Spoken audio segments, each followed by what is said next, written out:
Hello, everyone. Welcome to today's training session for the live functionality and engagement for the GCSHE conference. My name is Daita Sergi, and I'm the Education Programs Manager for GCSHE, and I will be leading most of the session today. I also have with me my colleague, Erin. So, Erin, please. Hello. Good afternoon, everyone. Can we move to the next slide, please? Yep. And we are your team here at GCSHE. I am the main point of contact for presenters, and Erin is our conference and events manager, and she is in charge with the virtual platform. So any questions you have about your sessions in the platform, your registration, or anything else that has to do with the platform, that goes to Erin. Questions about content, how you create your session, anything else about your presentation, those come to me, but you can reach us both using the same email, so education@gcsh.org. So we have a very packed 60 minutes today. I will put in the chat a couple of recommendations. Eat and drink as you wish, have your cameras on if possible, and stay present. This session is on engagement, and we are hoping that we will show you through this session how to stay engaged. So first thing, we'd like to recommend that everyone renames themselves with your first name, last name, and institution. If all of that doesn't fit in neatly in the line, just use your first name and institution, or your last name and institution. And next slide, please. So the reason we are doing this is something that you can also do with your participants. If you don't know how to rename yourself, just click on the participants button on the bottom of the Zoom toolbar, and then click on your name and rename. And we are using this tool, and you can use this tool for a variety of reasons. For example, one slide before, you can ask people to share their pronouns or where they live or their roles. You can use this to learn about each other, or something else. You can use it to create a speaking order, or even to chat anonymously. So if all of us were to rename now with the string GCSHE, we could chat and nobody would know who wrote what. So these are a couple of ways that you can use renaming. I hope you had a chance to rename, and we will do a couple of intros via chat today. So we'll do what is called the Zoom shower or chat storm.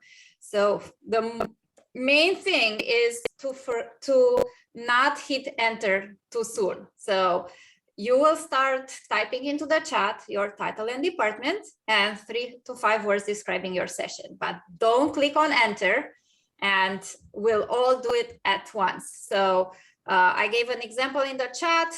I would write Education Programs Manager, Programs Team, and my session is on live functionality and building engagement. So Erin, let's see if we give them maybe a couple more seconds, and will you do the countdown for us? Sure thing. All right, get your final piece in there, and we're going to count down 3, 2, 1, hit enter.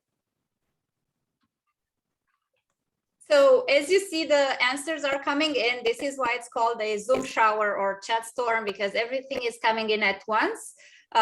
Because you renamed first with your name and institution, that information didn't need to go into the chat. So now we can see all of your details, name, institution, as well as your title and department, and a couple of words about your session. So this is a way to create some connection with your attendees. People can scroll up in the chat and see who else is here, and maybe you'll find a session of interest to attend at the conference.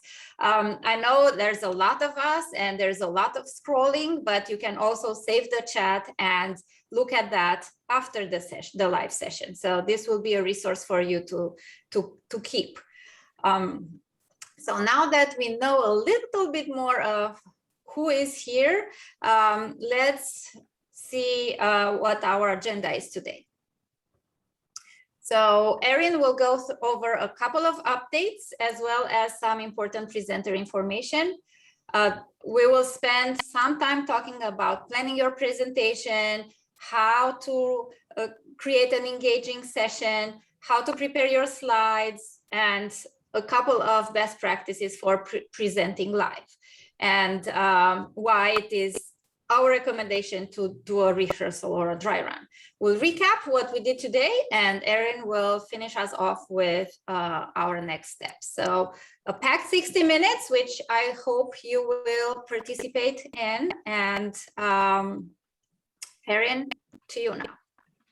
All right, thanks, Daida. So we're going to get started just with a couple housekeeping information. Today's session obviously is this one today on live functionality and designing an engaging session. If you are also presenting an on-demand session, the recording is available on our presenter details page on the ASHE.org website. So please feel free to review that recording if needed. We also have this last session here on September 28th. We are thinking about this as kind of GCSHE office hours. So a chance to come ask Daida any questions, troubleshoot some problems, or just get some feedback on anything that might be causing you to lose a little bit of sleep at night. Today's session is also being recorded, and we will have this on the website by the end of the week, probably sooner than that, but that will be ready for you to review as you need it. All right, so I mentioned briefly on the previous page, our presenter details page. This is the repository with all of the text-based information you might need, as well as the recordings from our training sessions. We also have a very handy little calendar that will help you note what deadlines are coming up, when you need to be registered, when you need to provide session information, and if you have not RSVP'd, when you need to RSVP. So there you can find those. The recordings are going to be down here of the presenter trainings. You'll see a second one added shortly. And then down here, we've got all these great additional resources that walk through kind of in text everything that we cover on this recording session today. So definitely check those out and make sure you're covering all of your bases there. So as you'll see, we've got a couple information here, depending on live sessions, live networking and discussion sessions, some collateral that we encourage you to use to promote your session, let people know what you're speaking about, and drive some traffic and enthusiasm about the session that's coming up. Some FAQs, if there's common questions. One thing I did want to highlight really quickly here is this update your session button. This is if you need to make changes to your sessions, if you need to add or remove a presenter, or we hope this doesn't happen, but if you need to remove your session, anything like that, use that form. It just keeps it nicely organized for us on a spreadsheet so we can keep track of what changes need to be made in our Feedloop conference platform system, as well as other resources on the website. If anyone has not heard about this yet, I'd be surprised, so I apologize there. But ASHE's been very, very excited about the opportunity to become a host institution. This is the best way for your campus to experience GCSHE. We have group bundle registrations, which allow you to expand the GCSHE offerings to your entire campus. It is a great opportunity to really make sure that the pieces that you learn at this conference and that you share at this conference can be shared across all of the campus with faculty, staff, and students. So if you do need more information on that, please just email us either at education@ashe.org or conference@ashe.org, and we'll be happy to get you the information on making your campus a host institution. All right, moving on to our next piece. We're going to go through a little bit here on presenter information. First up, we are going to do an attendee poll. So we've got a couple of different questions here talking about your experience last year and what's going on for you this year. So I'm going to give just a few seconds for folks to put in their answers. Yes, so one reason we are doing this poll is first to show you that the different options for the poll. So one of the question is multiple choice, the others are single choice. So these are some polls that you can also run for your sessions. But also, we're just not doing a poll for the sake of doing a poll. We really want to know a little bit more of who's in the room. The first question will help us, showcase the differences between this year's platform and last year's conference platform. If you attended or watched the last recording, then we will make those references to the recording or not. And we want to know what type of session you're presenting so we can more tailor better today's presentation. And last or not least, it's helpful to see if who in the room also has previous experience presenting a live virtual session. And I just wanted to highlight as well, as a host, you can kind of see how long it's gone, and you can also see how many percentages of people have actually responded. Dida is our host, but I can see kind of what our response rate is, how long this poll has been going, and then the exact distribution of how everybody answered each question. So this is a really great way to build some engagement and get a little bit of data on who is with you in a session. So I'll go ahead and end the poll, and I can also share the results. So you should be able to now see, how many attended or presented at last year's conference, if you were here for the last training, what type of session you're presenting. So we have, live session presenters and on-demand session presenters, and also most of you have not presented a live session before. So that's great that you're here for this training. All right. So moving on, we'll talk a little bit more about how we can get your poll set up in a little bit here. First, I wanted to make sure that everyone has heard. You've probably got emails from us. I hope you've gotten emails from us. We are using the platform FeedLoop as our virtual conference platform this year. This is different than the one we used last year, but there's a lot more functionality. We're really excited about how easy it is to use, how straightforward it is. You've likely been getting emails from us inviting you into the platform and reminding you of tasks that you need to complete as a presenter at our conference. So we're hoping that this will be a great experience for everyone this year.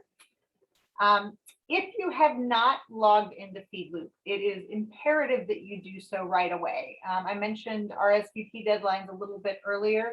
That deadline has passed, and we are getting to the point where we need to start pinning down our schedule and making sure that we have our schedule complete.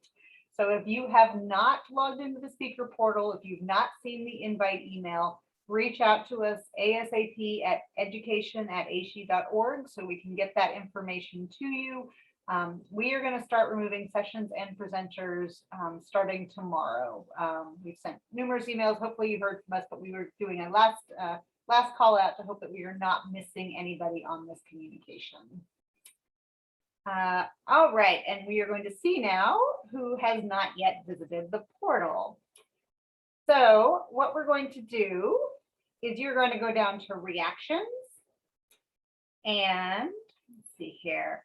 You're going to use the green and the red buttons. Yes, if you have visited the portal, so you'll want to click that green checkbox, or no with the X if you have not visited it. You can also, if you don't want to mess with reactions, if you're on camera, you can also do an option where you put your thumb up for a yes or a thumb down for no. So let's go ahead and get some feedback from people here. Dida, I've got my screen share up, so I'm going to rely on you to kind of assess the results. Yes, so we have 4 no's and a thumb down, a couple of thumbs up, and 30 green checks. So yes, awesome for the green checks and the thumbs up. The 4 who have chosen the stop or the red button, please connect with us, or look for those emails, you absolutely must log into your speaker portal and RSVP today, because we are going to remove presenters who are not confirmed starting tomorrow. And just a quick note, RSVPing and confirming your session is not the same as getting registered. So you may have paid for the conference, that's your attendance as an attendee, that's not your speaker portal. And yes, all the presenters have to confirm, because the session is confirmed if only one speaker confirms RSVPs, but the speakers who are not confirmed themselves will be removed from the session. So the session will go on, but the speakers will be removed if they have not confirmed. And as a request for myself, as the person who will have to add in a bunch of presenters who forgot to RSVP, please make my life easier and go ahead and RSVP. It would mean the world to me. If you don't think you've received it, check your spam folder. The email would have come from noreply@feedloop.com. And we can resend it very, very easily. So just reach out to Dinah or I, and we'll make sure that you are not cut from the program, and we'll get you that invite right away. All right, in the speaker portal, and I'm going to switch screens here in just a minute, we have the ability to share tasks with you. So most of you have probably received a number of emails saying that you have overdue tasks. Once you mark them complete in your speaker portal, they do go away. So that's an encouragement to get stuff done as soon as you can. You will stop getting those annoying emails. These are pieces that we just want to make sure that your session is the best it can be for attendees. Update your profile information, make sure attendees know who you are. We do ask that you put a profile picture in there. It just really helps for people to connect and imagine the person behind the voice or the webcam screen. We also encourage sharing PDFs of slides. This makes our conference more accessible for people who might be hard of hearing, and just allows people to engage with that content a little bit more, both during and after the conference. So feel free to upload PDFs of those, as well as any other handouts, brochures, materials that might be useful for attendees attending your session. Double check all your session information, make sure that I didn't get anything wrong. Again, a lot of this process is manual. I am human. And the people who submitted your proposals are also human. So just double check and make sure that everything looks and reads the way you want it to. If there are any changes necessary, we mentioned the changes form. You can find information on that in the speaker portal. You can submit that to upload any information to us that we need to change. Lastly, we just want to make sure that you register to attend. Every presenter who will be listed in the platform must be registered. So that discount for the presenter discount is going to expire on September 17th. For emerging issues presenters, those announcements are going out shortly, and you will have a slightly longer time to register until October 1st. And I'm still screen sharing, but I am going to slip over here to the speaker portal. This is my sample speaker portal here. So when you log in, you'll see from the get-go, you've got information. There's some details on the conference. And then if you click over here to speaker instructions, you'll see all kinds of useful things, links to slide templates. Here is the link to edit or decline your sessions that we've been talking about, links to our presenter toolkits, and even information on these sessions that we're in now, as well as some key dates. Also, I'd be remiss if I didn't say this. We had a number of folks who mispronounced this at last year's conference.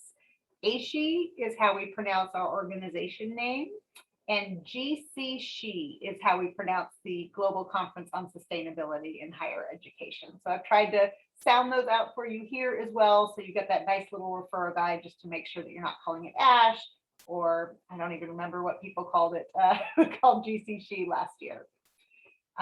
You can go down here to tasks, and you will see all of the different tasks that I have just mentioned in here. To make them go away on those reminder emails, just mark them as complete once you've finished that task. So you can scroll down, you'll see we've got a lot of different ones here. Some of them have links that will take you straight to whatever resource you need, that sort of thing. So that will be very, very handy. And once you have completed the task, that mark complete box will go away. I have already registered for the conference, So I am, that task isn't showing up for me. It is approved. We are good to go. Just a quick reminder, session files, this is where you can upload your PDFs and any handouts that you want to share with attendees. And to review your session information, you would just click on sessions. So you'll see the session name, title, and then some instructions that I will provide to you. We'll talk about that here in a minute. And then details on your session will be down here. I have not completed all of the information on this test session, so it's a little bit blank. If you have multiple sessions that you are presenting at, you will see tabs across the top here with all of your different sessions listed. Go back to the presenting here. So this is another piece that we wanted to reference as we get a little bit closer to the actual conference date. You will have a couple different ways that you are accessing content for GCSHE. I just mentioned the speaker portal. This is more of the preparatory area. It's where you can fill out all your information and get everything completed before the conference. It's also where you'll access your Zoom credentials for the live portion of the event, and I'll comment on that here in a second. Attendee Portal is the flashy, pretty main event, basically. It's where you can go in, it's where you'll be able to engage as an attendee. It's where all the attendees will access all of our content. This has not been sent to you yet. We will invite everybody in early October, so just be prepared for that. And lastly, there will be a Zoom link for your live sessions. You will be logging into Zoom directly. This just makes it much simpler. And then we will embed that Zoom feed into FeedLoop. So you'll be able to find all three of those. The combination of the three will let you engage across all elements of the conference.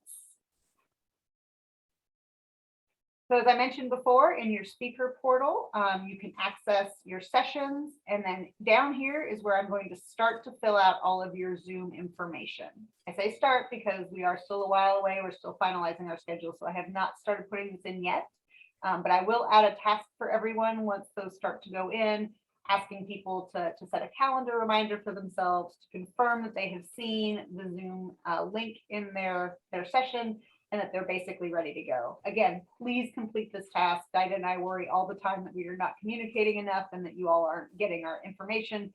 This helps us know that we are being heard and that you know where to go during the time for your session. Right. So to go back to the portal piece again, during the conference, questions will be coming in through the FeedLoop portal, so that attendee view. So one or all of the speakers on your session should kind of have that open on another window just to be keeping track of what questions are coming in. You can have one person designated to be fielding questions. You can take turns. You can all be in there. That's just really up to you depending on how many presenters you have and what method you prefer. You'll be able to type responses if it's a quick yes or no answer. Or you can have somebody kind of come in and pose those questions to the presenters live at the end of your session. So a Q&A portion of time at the end of your session. I also just want to remind people to please check back throughout the on-demand period. We have extended our on-demand viewing time this year through December 31st, since we have so many great sessions. And I know we kind of cut people a little bit short last year in terms of trying to access all the content. So people are still going to be watching the recording of the live educational sessions throughout December 31st. So just every couple days, once a week, go in, see if there's any comments or questions from people wanting to engage with your content, and just give them a little bit of feedback there. I just wanted to highlight that networking and discussion groups will not be recorded. Those are meant to be more informal and potentially more personal. So to honor the privacy of the attendees who are participating in those, we will not be recording those, and so those will not be available on demand in FeedLoop afterwards. All right. And now we're going to get into how you let us know if you want to do polls or breakout rooms. As you've seen during the beginning of this conversation, polls can really add a great source of information on who is attending your session, what their background is, and it may even help you tailor your session a little bit on the fly based on your demographics. So we have created another form. I know we love our forms, and another task to go along with it. The link will be found in your speaker portal, and we are asking you to go in and submit this for us. The reason we're doing this is only hosts can set up polls, and each of the live sessions will have an ASHE staff member as the host. So we'll go ahead, we'll get those all prepared for you. You'll let your ASHE host know kind of what to expect, when the breakout rooms will happen, when the polls will launch. This just gives us time to get them set up ahead of time, as well as giving us a little bit of an itinerary for when these things will be happening during the live sessions. So our deadline to complete is October 1st. Again, personally, sooner is better. We are going to have a lot of moving pieces that are coming on October 1st. So the more of these I can get entered and ready to go ahead of time, the easier my life will be as we get into the crazy last minute conference period. But just to show you really quickly here in the speaker portal, down under assigned tasks, you'll see as you scroll down, we have a new one that says complete live session polls and breakout rooms form. And you can just click that link and it will open up this here. It's really short. You just put in the polls you want, the questions you want to ask, the answers you want, and kind of what format you want for your breakout room. If you don't wish to utilize any polls or breakout rooms, you can just go ahead and mark this complete. That lets me know that you were aware of it as an offering and you chose not to use it. That way we won't be sending you those annoying reminder emails asking you to complete this form.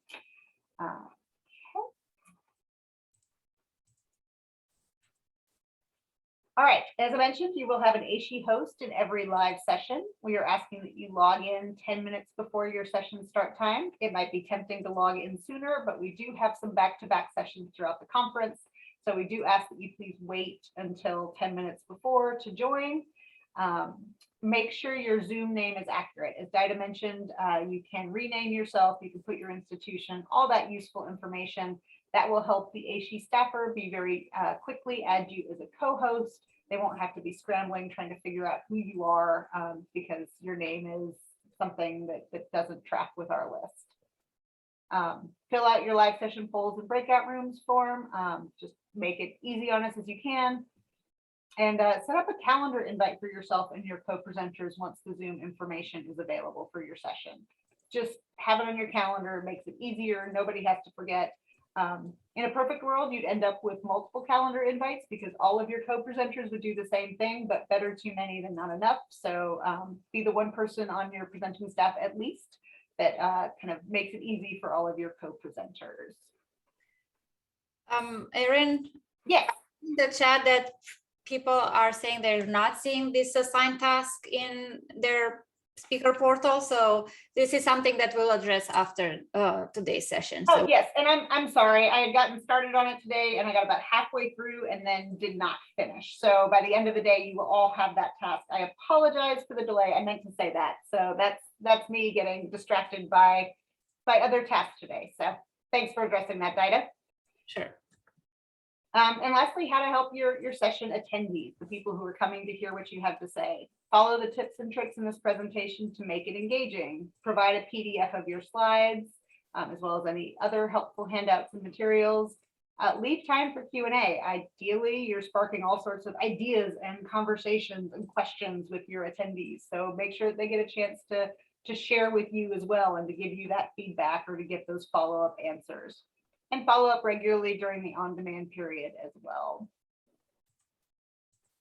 Of course, one of the tasks that you will find in the speaker portal is to register to attend GCSHE. So go through here. If you are having trouble, we've had a few folks that have, just reach out to us at education@ashe.org. We can help. Sometimes some of the browsers or the network settings can get a little bit tricky with all the different campuses we're engaging, but don't let that throw you. We will make sure we get you registered and we will help with that. Just a little reminder, this is like the slide we had at the beginning, presenter deadlines. The next one you have coming up is the registration deadline on September 17th, as well as the cancellation deadline if it's going to be too late for you. Or sorry, if you're not going to be able to make it, then the presenter cancellation deadline for a partial refund is September 17th. If you are an emerging issue presenter, which none of you know yet if you are, but we will be announcing that shortly, September 17th is the Rsvp deadline. Again, I know it's a quick turnaround, but Dinah and I are just trying to make sure that we firm up this schedule as much as we can. And then the other key date to be aware of is that October 5th date. This is when we're hoping to start letting attendees into the portal. So you'll want to make sure that your session is as finalized as it can be prior to that date, just so you're not having an incomplete session as people are trying to build out their schedule. They can't hear you or see you. Is that me? Nobody can hear or see me? No, it was Oh. somebody who was not on mute. Oh, gotcha. Okay. All right. And now I get to take a bit of a breather and turn this over to Dinah. Yes, before I get started on this section, I want to address some of the questions in the chat live. So will the host help monitor questions in the chat, and can they help with Zoom tech if we're presenting alone? And I guess the answer on the monitoring the questions will be something we have to think about how that will work, but definitely yes on the Zoom tech. And Tina also had a question about why would the attendees ask questions in feed loop instead of within Zoom, and I'll let Erin address that. Yeah, so the reason for that is we really don't want to end up having people having two different chats. And because we will be offering asynchronous viewing, the on-demand recordings for a lot of these live sessions after the fact, this keeps all of the chat contained in one platform, so there's not different questions and conversations going on in two different ones. It's meant to keep chat contained to one place. So attendees will be viewing the Zoom details through feed loop. They won't have to leave the platform at all. It will just embed in the window. So that way, that's how they will engage, is with that feed loop chat. And I think we should be able to have HE staff assisting with some of those questions as well. You'll just want to use those 10 minutes the 10 minutes early that you arrive to confirm with HE staff kind of what assistance you would like from them. They will have that feed loop window open, so they will be able to provide some assistance there. Thank you so much. Okay, so Tina also followed up if we're supposed to tell them at the beginning of each session, and I think attendees will get the hang of it after the first couple of presentations. You mean the chat functionality data? Yes. They actually won't be logged into Zoom proper. They'll just be able to use the Zoom embedded in feed loop. So chat will actually be disabled. So they won't even have the option to chat in Zoom proper. Thank you. All right, so let's get to this part of our session today. And let's get with how to plan your engaging session. And I've adapted this acronym basis from another website that is listed as a resource at the bottom of our Get Interactive resource. So I will chat the link to this resource that we put together, which is called Get Interactive, which is your resource to go to for planning your session. It is available from the presenter's details page. If you click on any of the presentation types, it is linked within all of each of the different presentation types. So if you don't find it directly on the presenter details page, you will find it in the presentation types specific pages. But why I liked this acronym is because you should, first of all, make sure that you have a good plan for your session. You have to plan the time. So when it's gonna happen, make sure that if you're not on the East Coast, you know the time zone differences. All of the sessions in GCSHE are listed in Eastern.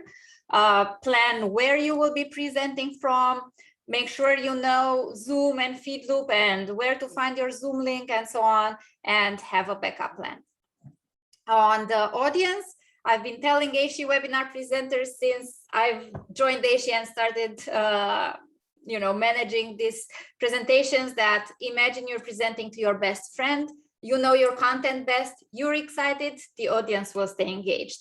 On the content, how you design the delivery of the content is really important in the virtual landscape. We have less cues from the audience because of the virtual format.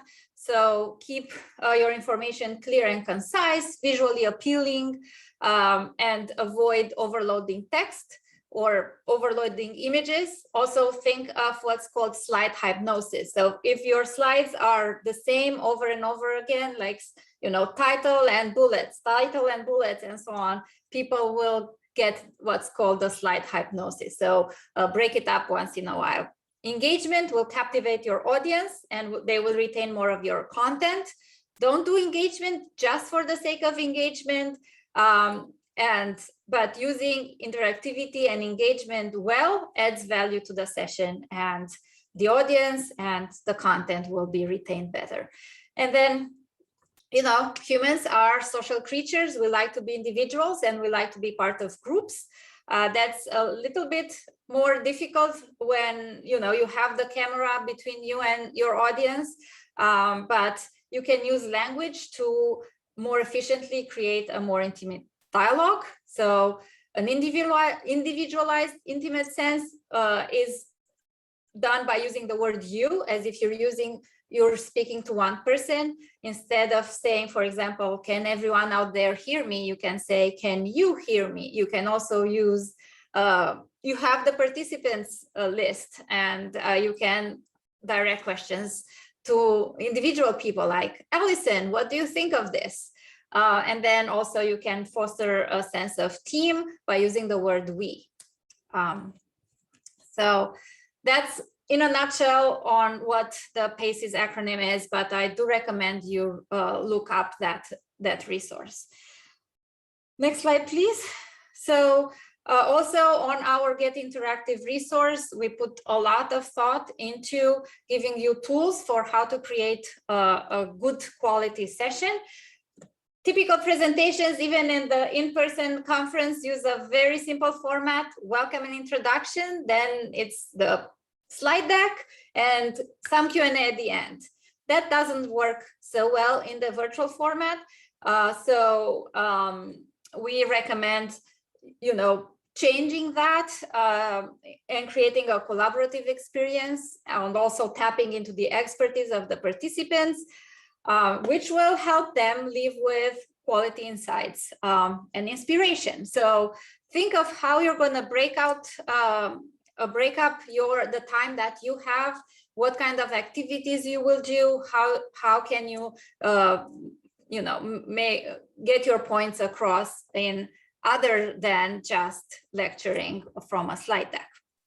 And also think about the fact that adult learning and the capacity to stay focused really wanes after about 5, 7, maybe 10 minutes. So change up what you're doing every 10 minutes or so. Next slide, please. So in developing your session, we also have these steps on the Get Interactive resource, but think of your goals. What would you like them to get out of your session? Design around them. Think of the format. How are you going to support these goals?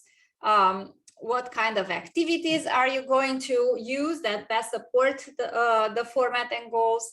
And then think of the time limitations, especially you may have a very, you know, a lot to say in that session, but really you have to think of how you can effectively do that in the 45 minutes that you have for the live sessions. And then practice your planned scenario to make sure that the session flows well. Next slide, please. So be mindful of your time. Live sessions have a total of 45 minutes. This includes Q&A and discussion. Networking and discussion sessions have a total of 60 minutes. And again, I want to emphasize to change what you're doing every 10, 15 minutes. And also trim content if you are adapting in-person content, and be realistic with time. So less is more in general. We'll go quickly through this. Just use the widescreen layout. So not the one that is X'd out, that's the 4:3 layout. Don't use that. And we have templates for title and presenter intro slides in the speaker portal.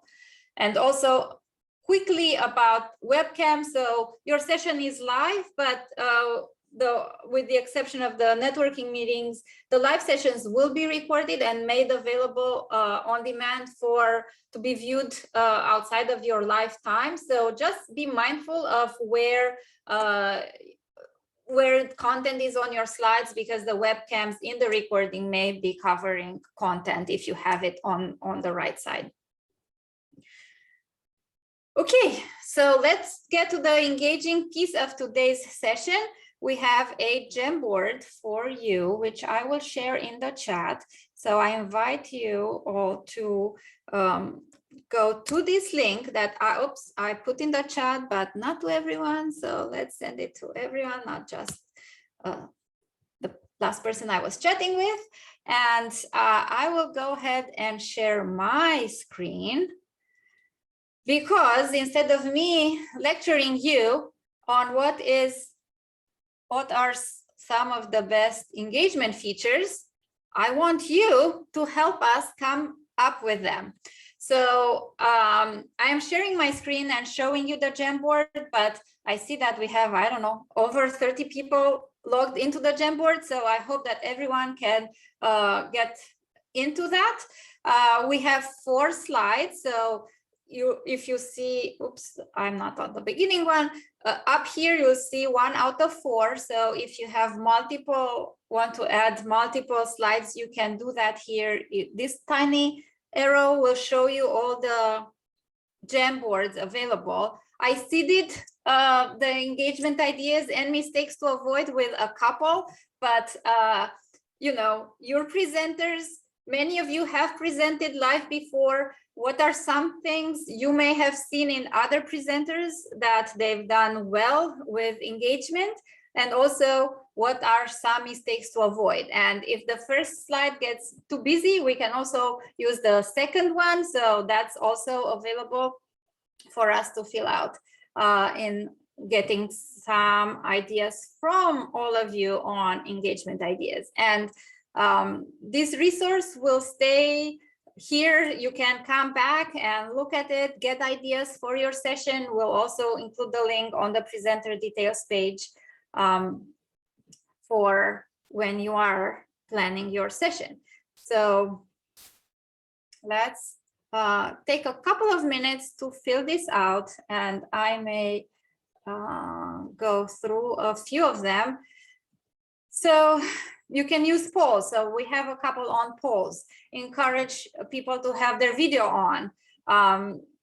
You know, bring people back to your presentation by giving them something to do. For example, this Jamboard. So I was talking for a while, Erin was talking for a while. Now, hopefully we brought you back here by using this interactive feature. You can share something fun or personal about yourself. So that helps with connection. Have fun. So on the have fun, you can encourage people to use fun filters for their camera. Focus and shorten the presentation and incorporate time for discussion. Also, you know, the use of Zoom reactions that we've done today as well. Do a live action. Like we have a really cool picture there for a live action. So that's another engagement idea. Use the Zoom chat to ask about land acknowledgements, and especially in our community, it's very important. Communicate with passion and energy, you know, tell a story, and so on. Let's see, do we have any on the second page? No. Okay, so we'll stay with the first page. And now that we have a couple on the engagement, I also want to look at the mistakes to avoid, because it's easy to think of ways of engagement, but there are also some things we should not do. For example, lecturing, having email popping up or calendar reminders or other notifications showing up in the middle of your screen share, rusting papers, or when the presenter is obviously reading from a script and they're like turning pages. Have you seen that? It's really, really not the best experience. Slide hypnosis, I spoke about that. You know, minimize noise and distraction. So find a quiet place. Presenters distracted by personal calls and texts, like suddenly you see them like checking their phone. That's not a great experience either. Also being stiff and robotic. So even if you're sitting or standing, you know, that is not making it for an engaging session. So, okay. We've got a couple of ideas. Now I will want to use a different tool with you. So I'll go back to our slides and show you how to use annotations. So if you are participants, you can click on top where it says you are viewing, it should say Data Sergi screen, and under view option, there is a menu and the last option is Annotate, and it should open this menu for you. If you're a host, the Annotate button will be on the toolbar at the bottom of your Zoom window. So let's go back to this one, and let's use Zoom to annotate with a stamp what are the best engagement ideas you think that you can use. And maybe each person has 3 stamps. So you get to vote 3 of these engagement ideas, which you think are the best ones to use. And let's see if this works.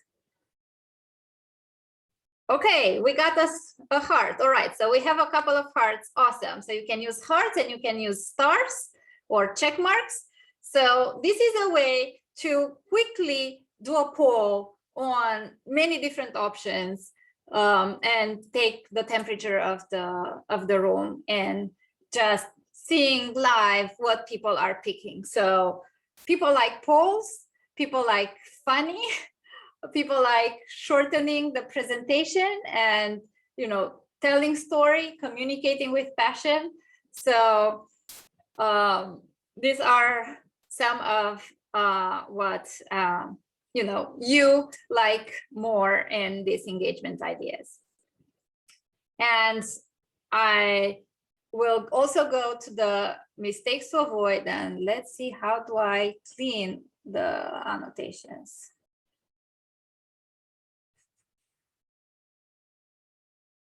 Well, oh, there you go, clear. Okay, so for the mistakes to avoid, which are some mistakes you've seen happen in sessions? Like you were part of a presentation where they did this, and you know, I'm sure it was not the greatest experience. Now, of course, we can learn to avoid these mistakes. Sometimes they just happen. We're all human. We'll just go with it. But think of, you know, when you're thinking of mistakes to avoid, also remember some sessions you were part of where these things happen. So try to avoid the rustling papers, faulty headset. Sometimes if you're using a certain headset, they have the microphone down here and it will move against your shirt and you cannot hear it, that it's this crackling sound, but everyone else can. So be aware of where your microphone is if you're using that kind of headset. Thank you so much. And this Jamboard will be available for you. If you have more ideas to add, feel free to do that. And I will clear this now and go back to, oops, and stop annotating and go back to the presentation. So a little bit on engagement for networking meetings. Networking meetings, we recommend you don't use slides or very few. Think of who your audience is. Is it people on opposite sides? For example, beginners meeting veterans, or West Coast meeting East Coast, or similar. So you may think of activities that address the type of audience. And some activities or techniques that we recommend you use for engagement for networking meetings are, for example, water cooler. So we didn't do the, go meet others into the breakout rooms, but that's definitely a technique to use. Chat storm, which we use today, you can use share out. So spotlights a couple of the attendees, do collaborative work, or learn share pairing. So, what two things can you teach me? What two things I can teach you? And then get paired with other people that, you find something interesting to learn from, and so on. So these are also listed on the Get Interactive resource, and a little bit more on how to do these different activities. Okay. So preparing to present live. Recommended hardware. This is listed also on the different resources we have for the different presentation types, but best to have a built-in microphone or USB microphone. Don't use cell phones or speaker phones. Best is to have hardware internet connection. Not everybody does. So, but if you are able to use it, and of course, having a webcam. It can be an internal or an external webcam. Quit or silence everything, including automatic backup software, because they may interrupt not your recording, but your presentation, and that can, not be great for your attendees. So on preparing your space, we have this also in more detail on, let me pause the share, on the last training and also on the website. But I also wanted to show you, so let's see if I can do this now. So start video. So I will spotlight my second camera here. So I will show you my setup today. I have a light here, and I have another light on top here, and I have two lights because today's weather is not great. It's very gray and cloudy, so I cannot rely on my natural light that comes through my window. This is my external microphone, but my laptop microphone works as well. And this is my fancy setup so that I can look in the camera and, sort of look in your eyes. So these are my kids' books, and this is a dresser that I am using so I can be talking to you. So I have my background blurred because let me turn this off. Because I don't really want you to see what's in my background. I want you to focus on me. But I also have a different setup to show you, which is Erin's setup. So Erin has a different kind of camera. Her camera has a wide angle. She cannot zoom in, but she makes the best with that by having, some artwork, some plants in her background, which are neutral objects, not something that you necessarily will focus your eyes on instead of being, watching Erin.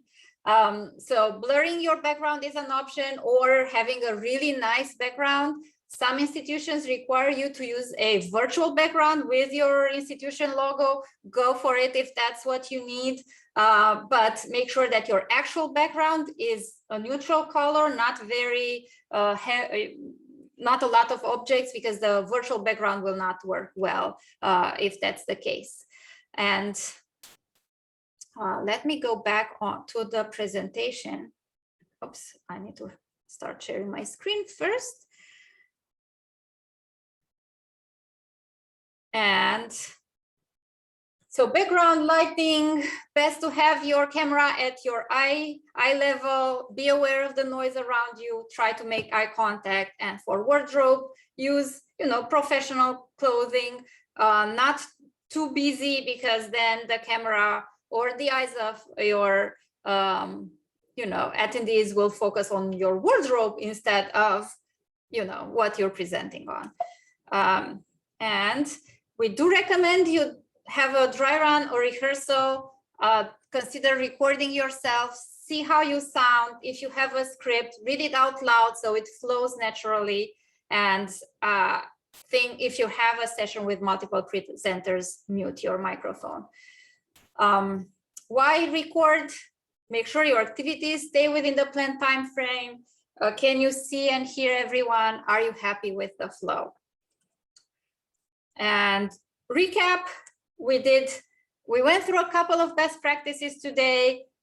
Short presenter introductions, Erin and I. We did some attendee introductions. We tried to change up what we're doing, not overwhelming our slides. We try to get you to interact a little bit, creating something with the group. We did the Jamboard.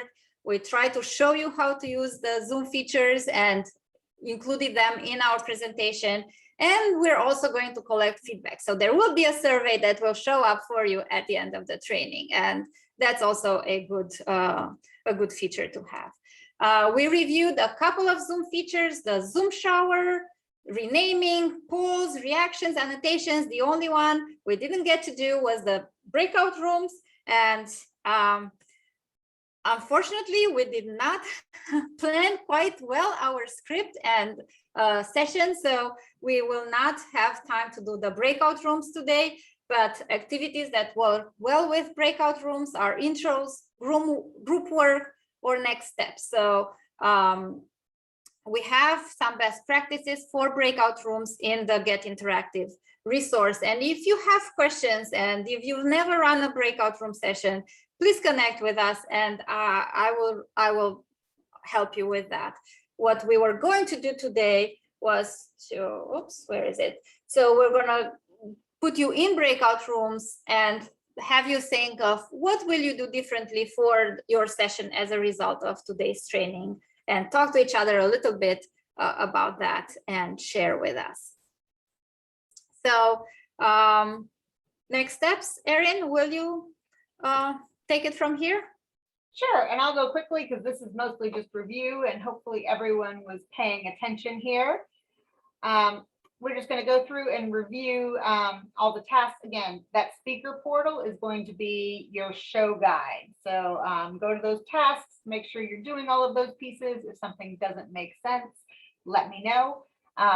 Just because we made this very doom and gloomish early on about Rsvping, if you have gone into your speaker portal, you have RSVP. If you have not done anything, if you have not seen the email, you have not RSVP'd.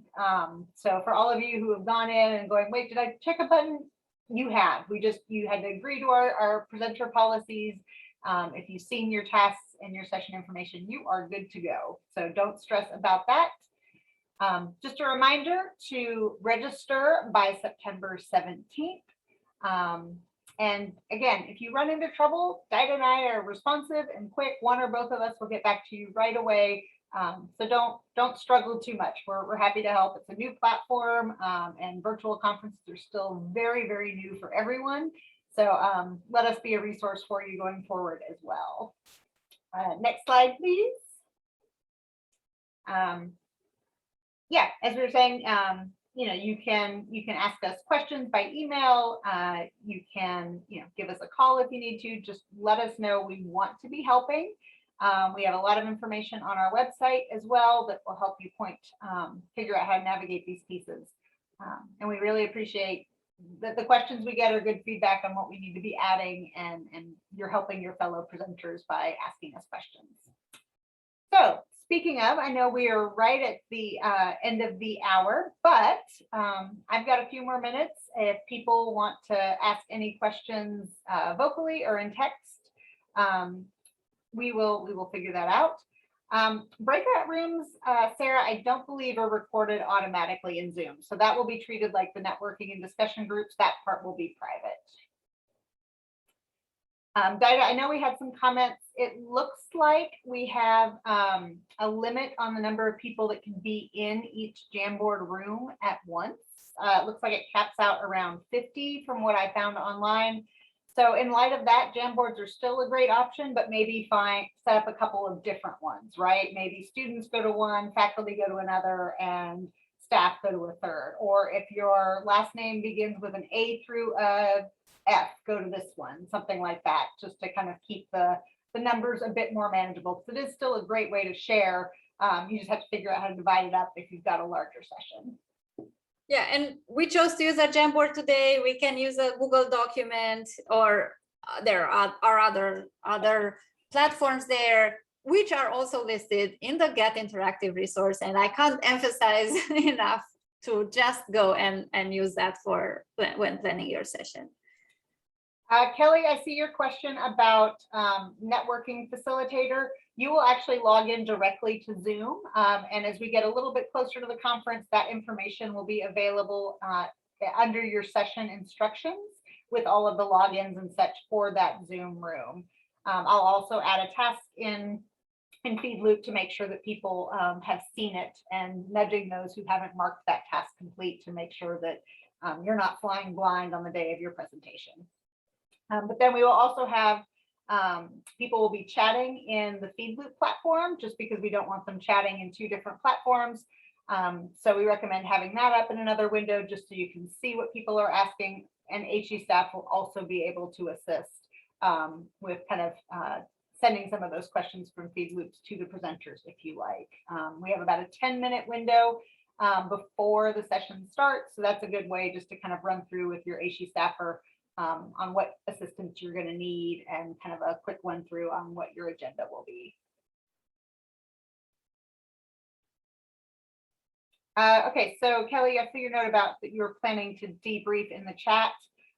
If you do need to chat with the other presenters, you can use that in the Zoom chat, because you all will be logged into Zoom. Nobody else will be able to see that.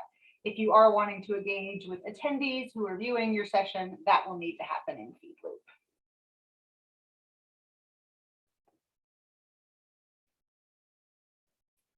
Did that answer your question, Kelly? You can text or respond. I just want to make sure I'm not misunderstanding. Awesome. All right. I am not seeing any other questions, but I want to give people one last shot to reach Dinah and I both. If not, we'll follow up with you over email later. So, all right. I think that's cleared that up. Again, reach out to us with whatever you need. You're our partners in this conference, and we're so grateful that you are helping us to put on this content and share it with the world at large. So we will do what we can to make sure that your information looks, sounds, and is distributed as best it can. And one last question, the recording will be posted on the presenter details page, hopefully by the end of this week. That's our plan. So check back on that page and you should be able to see it in the next couple of days. And the link will be on the speaker portal once that link gets posted as well. So thank you so much, everyone. It's so great to see you, and we're looking forward to having you at the conference. Bye. Take care, everyone.